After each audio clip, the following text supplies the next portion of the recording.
लगभग 9 करोड़ रुपए एक दिन का लगता है संसद को चलाने के लिए।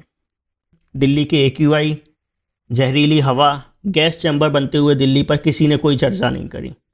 शुरुआत हुई वंदे मातरम से देशभक्ति के ऊपर, लेकिन देशभक्ति तभी तो रहेगी जब देश के लोग रहेंगे।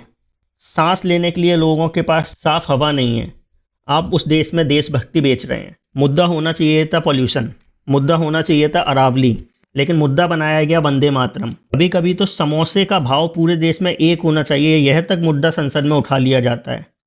लेकिन जो जहरीली हवा है उससे रिलेटेड किसी चीज़ पर बात नहीं होती। दिल्ली की हवा में जहर फैला हुआ है, दिल्ली गैस चैम्बर बनी हुई है। और जब पार्लियामेंट का सेशन चल रहा था तो देश के 2 सबसे महत्वपूर्ण लीडर, प्रधानमंत्री इथोपिया और ओमान के दौरे पर थे, वहाँ की पार्लियामेंट को संबोधित करने।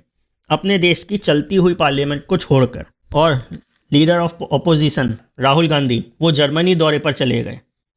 जिस देश में पार्लियामेंट को एक दिन चलाने के लिए 9 करोड़ रुपए खर्च होते हैं, उस देश के 2 सबसे महत्वपूर्ण लीडर्स अपने देश की चलती हुई पार्लियामेंट को छोड़कर विदेशी दौरों पर जा रहे हैं। प्राथमिकता क्या होनी चाहिए और नेताओं की प्राथमिकता क्या है, यह दर्शाता है। दिल्ली का AQI 600 साढ़े 600 पहुँच गया था, हवा जहरीली हो गई। डॉक्टर्स ने भी बोला है कि पॉल्यूशन के कारण सांस लेने की तकलीफ़ हो रही है, केसेस बढ़ रहे हैं। लेकिन राज्यसभा में देश के भावी मंत्री जी, एनवायरनमेंट मिनिस्टर, बोलते हैं कि AQI से, इस बढ़ते पॉल्यूशन से स्वास्थ्य से संबंधित कोई भी खतरा नहीं है। AQI के मापदंड बदल दिए गए। यह दिखाता है कि इस देश के लिए लोग कितने समर्पित हैं और कितने सीरियस हैं।